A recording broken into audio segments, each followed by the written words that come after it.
오늘 개최되는 세미나는 충청남도에서 주최하고 충남역사문화연구원과 충남기독교총연합회 기독교유적연구위원회에서 공동 주관하는 세미나입니다.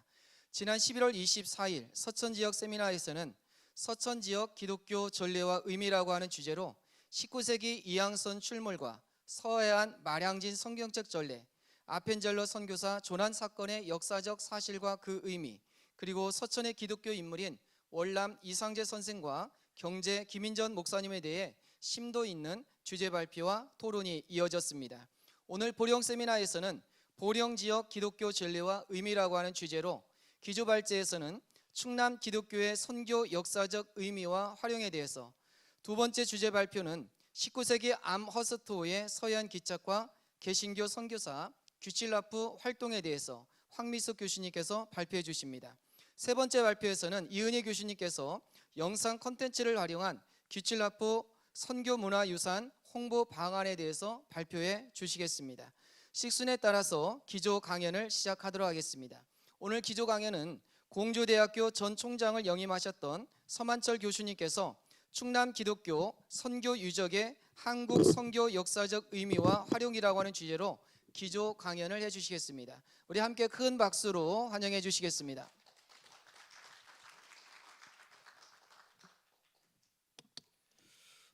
네, 여러분 대단히 반갑습니다. 저는 개인적으로 그 한국 선교 유적에 관한 그 연구를 한 7년 전부터 이렇게 시작하게 됐는데, 궁극적으로 한국에 있는 선교 유적들을 유네스코 세계유산으로 등재하고자 하는 운동까지 목표를 두고 있습니다. 그래서 충남뿐만 아니라 전국에 있는 선교 유적을 대상으로 그런 활동을 하고 있는데, 이번에 특별히 이 충남에 또 서천과 보령, 공주, 또 강경, 이런 논산 이런 지역에 있는 기독교 선교 유적을 대상으로 발표를 하게 돼서 대단히 기쁘게 생각을 합니다. 우선 이렇게 함께 모였으니까 이 언더우드 선교사님이 처음 오셨을 때 했던 기도문인데 함께 읽음으로써 기도를 하도록 하겠습니다. 시작. 주님, 메마르고 가난한 땅, 나무 한 그루 시원하게 자라오르지 못하고 있는 땅에 저희들을 옮겨와 앉히셨습니다. 고통을 고통인 줄 모르는 그들에게 고통을 벗겨주겠다고 하면 의심부터 하고 화부터 냅니다. 이제 우리가 무엇을 해야 하나 막막하기만 합니다. 그러나 주님, 우리는 순종하겠습니다. 지금 우리가 서양 귀신, 양귀자라고 손가락질을 받지만 학교도 없고 병원도 없고 의심과 멸시와 천대만 있는 이 땅이 이제 머지않아 은총의 땅이 되리라 믿습니다. 아멘.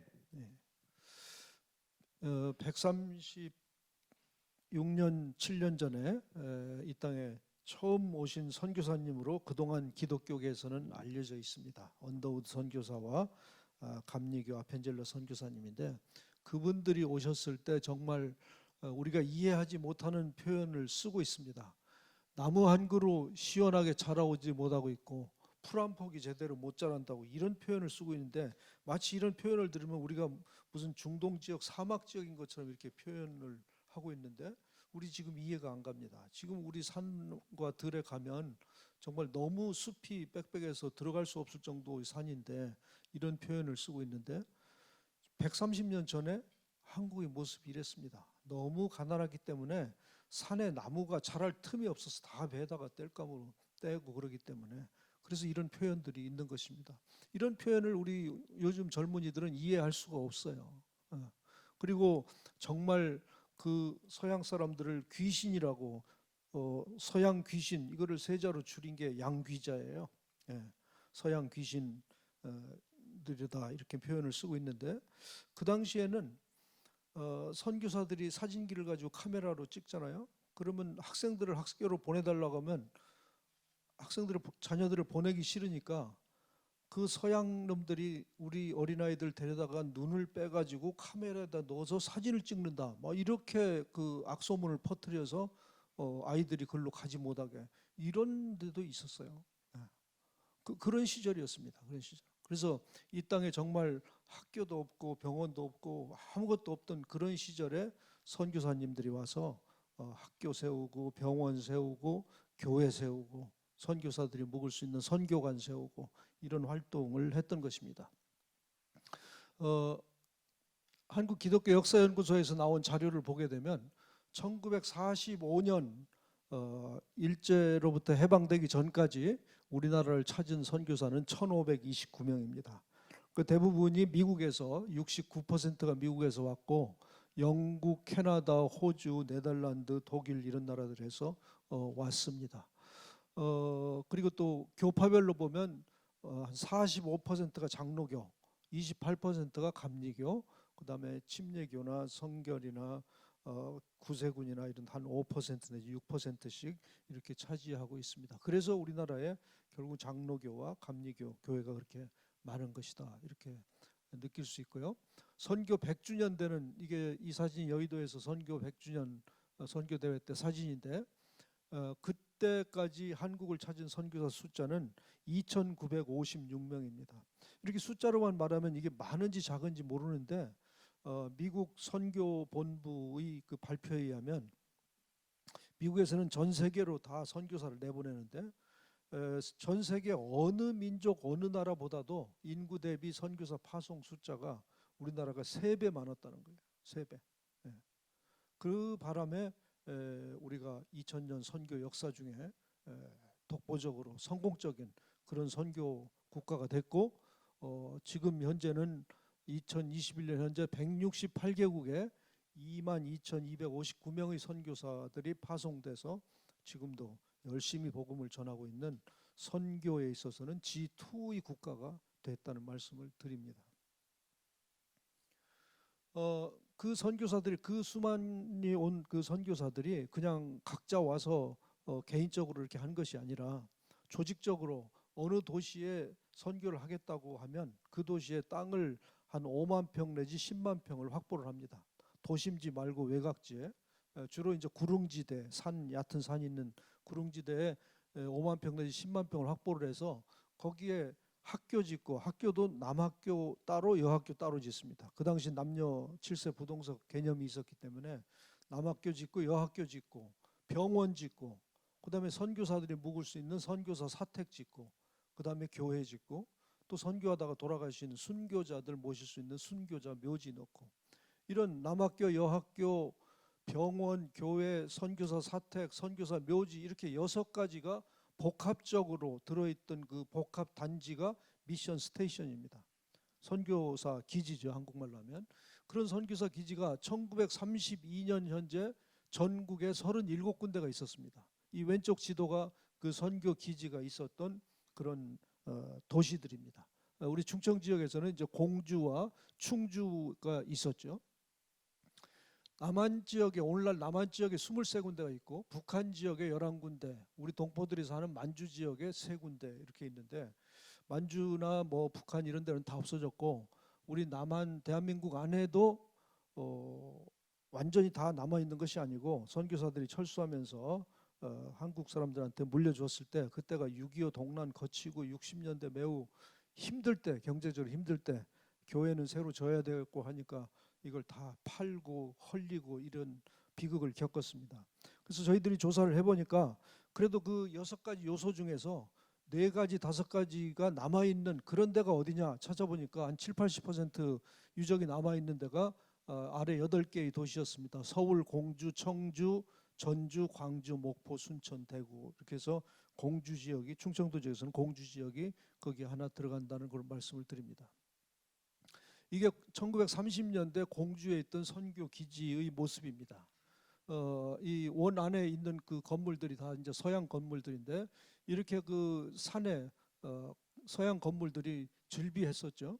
여러분들이 보면 여기 지금 가면 뭐 산에 나무가 빽빽한데 나무 한 그루 볼 수 없었어요.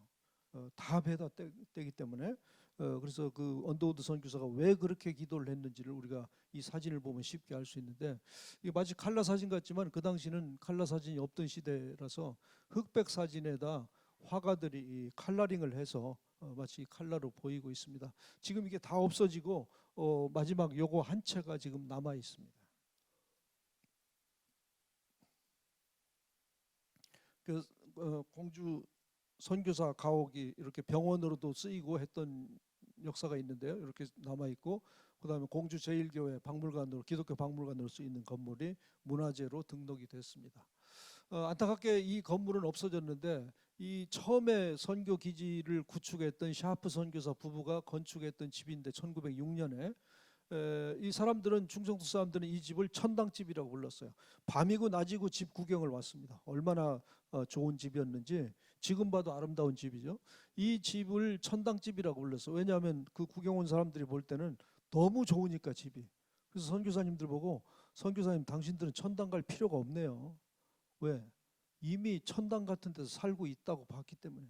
그래서 이 집 별명이 천당집이에요.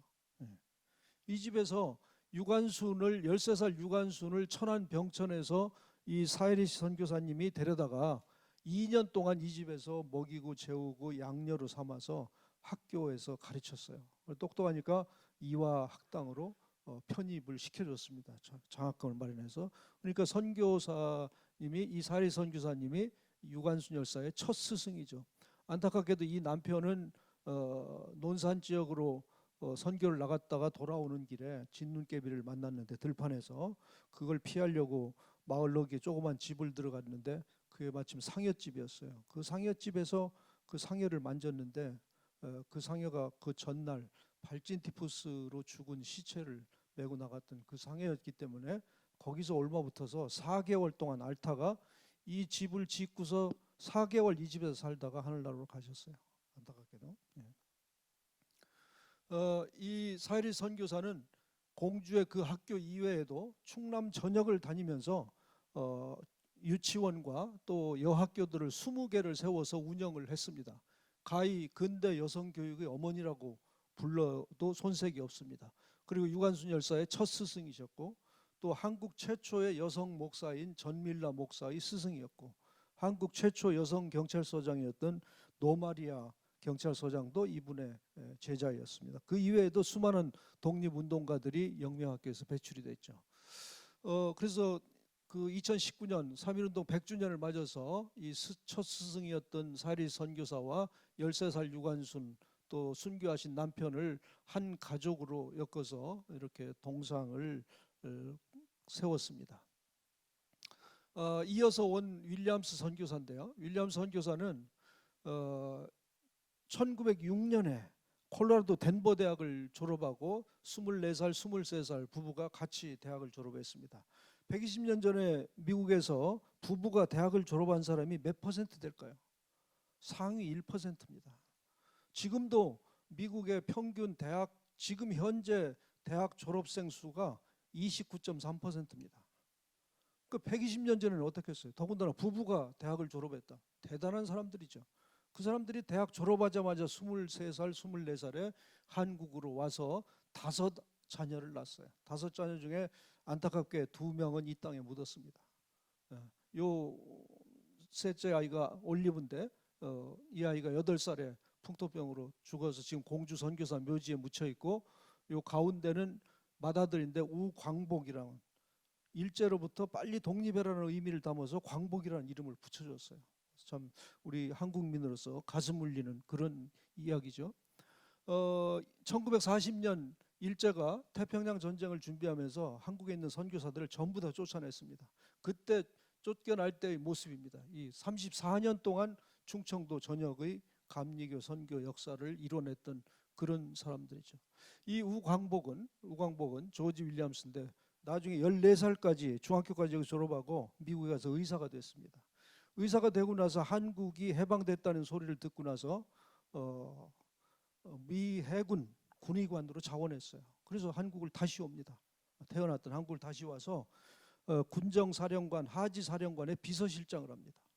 비서실장을 하면서 자유대한민국 정부가 수립되는데 큰 역할을 했던 그런 인물입니다. 공주에 남겨진 선교사 묘지입니다.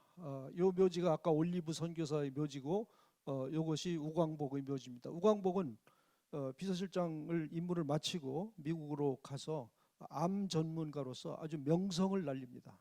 그리고 87세 돌아가실 때 유언을 자기가 어릴 때 자기 공부하던 그 영명동산 거기에 8살 때 죽은 그 자기 여동생 옆에 묻어달라 이렇게 해서 1994년 공주 선교사 묘지에 와서 이렇게 묻혔습니다. 그러니까 평생을 생각을 하고 있었다는 증거죠. 특히 윌리엄 선교사는 천안 아우네에서 있었던 3.1 만세운동 그거를 상세히 보고를 해놓고 있습니다. 그 당시 일본 경찰이 무서워서 아무도 입 못 댈 때 이 윌리엄스 선교사는 영명학교 교장인 윌리엄 선교사는 서울에서 선교사 연회에 가서 이런 내용을 그대로 보고를 해놓습니다. 3.1 운동으로 유관순과 그의 부모가 사망하고 오빠는 감옥에 가 있는 상태가 되자 감리교 공동체는 유관순 어린 두 동생을 영명학교 국감댁에서 보호했다. 그래서 4월 1일에 시장에서 큰 시위가 있었고 선병이 총을 쏴서 20명이 죽었고 그 가운데 교회 사람이 3명인데 부모가 모두 사망했고 그 딸이 유관순이에요. 감옥에 가 3년 징역에 청해졌고 아들은 공주에서 체포돼서 두 어린 자식을 돌볼 사람이 없다. 이렇게 Minutes of the Korean Annual Conference에 1911년 11월 달에 이 보고를 해놓고 있습니다. 이게 얼마나 귀중한 보고입니까? 그 선교사 감사에서 충청도민들과 기독교인들과 영명학교 졸업생들이 이렇게 흉상을 세워줬는데 이 흉상은 나중에 일제가 뜯어다가 녹여서 무기 만드는 데 썼고 요 어린 아이가 그때 8살인데 막내 아들인데 요 막내 아들이 이 일에 대해서 적어 놓은 것을 이 막내 아들이 죽기 전에 자기 장조카한테 이메일을 보내놓은 것을 제가 입수를 했어요. 그게 뭐라고 적혔냐면 이 흉상은 아버지 흉상은 뜯어다가 일제가 무기 만들었고 요 좌대 안에 받침 안에 한국 독립운동을 위한 비밀이 들어있는데 일본 경찰은 그걸 모른다. 이렇게 써가지고 보냈어. 그러면서 이 말을 이때까지 아무한테도 말을 안 했는데 너한테만 한다고 이메일을 보냈어. 그걸 지난 1월에 제가 받았어요. 그래서 그게 뭘까 하고 궁금해서 후손들한테 수소문해서 찾아보니까 이 윌리엄 선교사가 이렇게 적어놨어요. The monument consists of 33 finely cut stones. 이렇게 해서 이 안에 33개의 잘 깎은 돌을 깎아서 쌓아서 넣었는데 그 33개를 쓴 이유는 1919년 3월 1일 마치 1st 1919년 3월 1일 독립선언서에 서명하고 경찰에 잡혀갈 때까지 기다렸던 그 사람들 기념하기 위해서 자기가 여기 33개의 돌을 깎아서 넣었다. 이렇게 기록을 해놨습니다. 이게 얼마나 대단한 그 마음입니까? 이런 마음 상태를 가지고 선교사님들이 우리를 교육을 시켰던 거예요. 우리한테 목회를 했던 것이고. 그리고 그분은 쫓겨나서 인도에 갔는데 인도에서 인그람 학교에서 대원들에게 영어를 가르쳐 광복군한테 인도에서 영어 교육을 시킨 사람이에요. 그래서 광복군이 인도하고 무슨 상관이 있는데 중국에서 명분을 위해서 일본하고 싸우는 전선이 있는 데는 광복군을 몇십 명씩 보냈어요. 그래서 인도로 보냈던 거예요. 거기를 이 윌리엄 선교사가 인도 쫓겨가서도 거기에 또 기여를 했던 거예요. 그래서 이런 것들을 이제 기념을 해서 메가더 사령관이 해방되고 나서 부릅니다. 그때 신문 기사에 나도 만세를 부르고 싶소 하고 다시 조선에 온 우리암 목사의 감격이다. 이렇게 기사는 전하고 있습니다. 그래서 그 후손들을 이번 8월에 27명을 초청을 했습니다. 27명을 초청해서 그 광복의 윌리엄 선교사의 아들 광복과 그 후손들을 광복 70주년 기념 특별 감사 예배를 우리가 그분들이 세웠던 교회와 학교에서 이렇게 드렸습니다. 그리고 선교사 묘지에 그분들이 조상이 있는 묘지에 이렇게 가서 또 참배를 했고요. 또 이분들의 사진전, 학술회의와 사진전도 가졌고 이 사진전 현장에서 감동하는 그런 장면들입니다. 그 선교사들이 그 한국의 어린 소녀들을 이렇게 모아서 가르쳤어요. 논산에 세웠던 그 선교사들에서 논산에 세웠던 기역자 교회입니다. 강경에 있었던 최초의 침례교회 사진입니다. 그리고 이것도 강경에 있던 감리교회, 강경 감리교회 성도 사진들이고요. 강경에 있던 만동 여학교, 강경에도 여학교를 세워서 이렇게 운영을 했었는데요. 그리고 미국 감리교 100주년, 해외 선교 100주년으로 강경교회 감리교회를 이렇게 설립을 했었어요. 이것은 천안에 있는 십자군 기금으로 재건된 여성분들이 결혼 반지를 헌금들을 해서 이렇게 세워진 교회입니다. 이것은 일본 신사가 있던 터에다가 헌금 받아서 성안 감리교회가 세워진 사진이고요. 이것은 온양에 있던 교회, 홍성에 있던 감리교회, 대전에 최초로 세운 감리교회입니다. 교회 세울 때의 사진입니다. 공주의 우유 보급 사업을 해서 전국적으로 50%의 신생아 사망률이 있을 때 이 우유를 보급받은 사람들은 5%의 그 신생아 사망률로 이렇게 기적적인 사건을 일으켰던 선교사들이 사역입니다. 그게 도청이 공주에서 대전으로 이사갈 때 너무 좋으니까 도청 공무원들이 대전에도 해달라 그래서 대전에 세웠던 대전영화원입니다. 그러면서 그 당시 1930년대 공주 대전 우유 보급소를 운영하면서 이렇게 우량아 선발대회까지 이렇게 치룬 역사가 있습니다. 축구와 야구를 가리켰죠, 선교사들이. 그래서 공주에서 박찬호라는 그 거물이 나온 배경이 여기에 있습니다. 네. 안면도 면사무소 앞에 이렇게 영사기를 들고 와가지고 안면도 마당에서 이렇게 영사 복원 영상까지 또 전도하는 그런 장면입니다. 여태까지 이제 공주, 강경, 천안 뭐 이런데 이야기를 했는데 또 서천에 한국 최초의 성경 전래지, 알세스토 선장 맥스웰하고 리라우 선장 바시롤 이 이야기는 서천에서 했기 때문에 여기서 뭐 자세히는 안 하고 최초로 이 선장에 의해서 맥스웰 선장에 의해서 조대복 첨사에게 전달됐다는 사실. 한국에 지금 기독교인이 1000만이 넘는데 그 1000만들이 매일 보는 그 성경이 최초 여기로 충남 서해안에 마량진 여기를 통해서 왔다는 것은 상당히 중요한 의미를 가지죠. 그때 이제 왔던 그 분들이 썼던 그런 지도들이 이제 발견이 되고 있습니다. 또 바시롤 함장의 한국 서해안에서 또 일본 류큐까지 갔던 그 항해 기록들도 이제 발견이 되고 있고요. 이렇게 특히 이제 서천 앞바다, 어청도 앞바다에서 아펜젤로 선교사가 감리교 아펜젤로 선교사가 해난 사고로 돌아가셨는데 그 당시의 기사를 그 당시 일을 적은 그 카드를 엽서를 선교사가 적었던 엽서를 발견을 했습니다. 그러면서 이 기수는 특별히 이 기수는 그 왕실에서 황제가 보내준 기수예요. 왕실에서 황제가 기수를 보내줬다는 얘기는 보호를 한다는 의미입니다.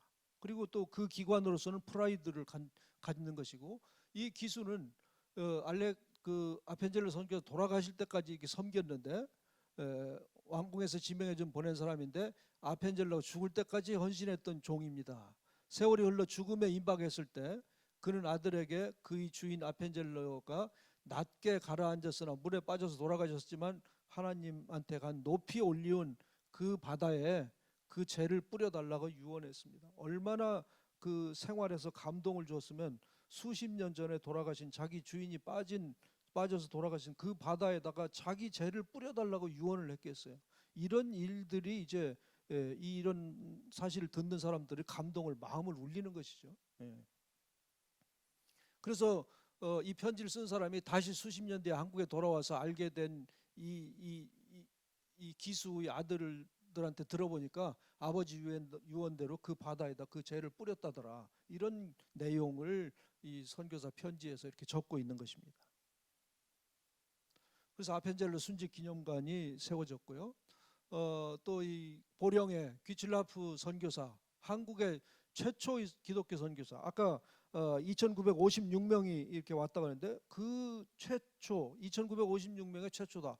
상당히 중요한 의미를 가지죠. 그동안에 한국 기독교 역사를 하시는 분들이 1885년 또는 1884년 알렌, 1885년 언더우드와 아펜젤러를 한국 기독교 선교의 기점으로 잡고 있는데 사실은 그보다 먼저 1832년 50년이나 빨리 먼저 왔었다는 사실을 다시 이제 우리가 밝혀내서 더 연구를 거쳐서 이분들이 와서 어떤 감동적인 일을 했는가 이런 것들을 이제 찾아내는 일이 중요한 일이다. 그 시작이 그동안에 보령에 계신 목사님들이나 또 학자들이 해왔지만 이제는 이제 도에서 또 군에서 이렇게 직접 나와주셔서 너무 감사드리고 도와 군에서 이렇게 시에서 이렇게 관심을 가졌다는 사실에 대해서 감사를 드립니다.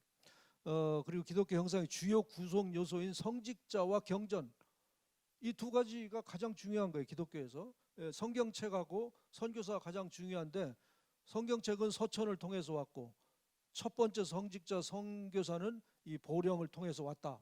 그래서 충청도 서해안을 통해서 처음 한국에 유입됐다는 사실은 천만 기독교인들한테 매우 중요한 의미를 갖는다. 이렇게 말씀을 드릴 수 있습니다. 시간상 상세하게는 다음번 발표하는 분들이 발표를 해주실 거고 결론적으로 다양한 교파, 침례교, 감리교, 장로교, 성결교, 구세군의 선교 현장이었던 강경. 왜냐하면 그 당시 강경이 전국 3대 시장이었거든요. 3대 장시였거든요. 그만큼 중요한 데가 강경이었어요. 그래서 많은 그 교단들이 그것을 선교 현장으로 삼았던 것입니다.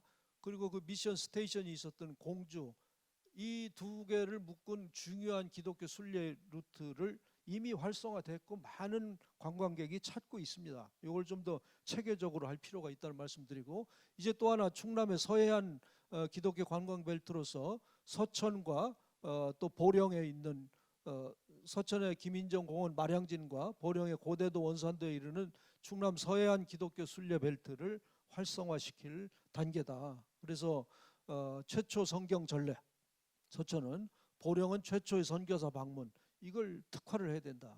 그래서 서천은 이제 아까 말씀드린 대로 이런 걸출한 인물들을 하나로 묶는 이 풍부한 스토리텔링 거리를 찾아내고 만들어내야 되고 또 최초로 전래된 성경의 행방이 그 성경책이 분명히 있습니다. 그게 어디 있느냐 그걸 찾는다면 이건 국가적인 보물이 될 것입니다. 보령은 기칠라프 기착지 논란이 뭐 원산도냐 고대도냐 이거 가지고 옥신각신하지만 거기 뭐 두 군데를 다 거쳐서 지나간 건 사실 아니겠습니까? 그래서 보령의 기칠라프다 이런 표현을 쓰면 좋겠다는 제안을 드리고 또 최초로 기칠라프 선교사가 주기도문을 조선 사람과 함께 주기도문을 최초로 번역했다는 한글로 번역했다는 이건 또 매우 중요한 의미를 갖는 것입니다. 한글 학회든지 기독교 학회든지 어디 공통적으로 조사를 해볼 필요가 있다는 거죠. 그래서 이와 한글 주기도문 최초 한글 번역에 대한 집중적인 조사 연구와 홍보를 할 필요가 있다. 이렇게 결론을 짓겠습니다. 감사합니다. 큰 박수 부탁드리겠습니다. 교수님께서는 한국 선교 유적에 대해 깊은 관심을 갖고 한국 선교 유적 연구회를 창립하고 한국 선교 역사에 대해서 지속적으로 연구해 오셨습니다. 오늘 기조 강연에서 서만철 교수님의 넓고 깊은 안목을 느낄 수 있었습니다. 서천 마량진의 성경 전례지와 아펜젤러 순직 기념관, 보령의 원산도와 고대도 등을 하나의 순례 코스로 개발해 줄 것을 제안해 주셨습니다. 서천 보령의 기독교 유적을 통합적 시각으로 스토리텔링 작업을 하면 좋은 순례 자원이 될 것이라고도 평가해 주셨습니다. 또 기칠라프 선교사의 기착지와 관련하여서도 충남 서해안이라고 하는 포괄적인 안목으로 보령 기칠라프로 지속적인 관심과 연구가 필요하다고 보여집니다. 귀한 강연을 해주신 서만철 교수님께 다시 한번 뜨거운 박수 해주시겠습니다.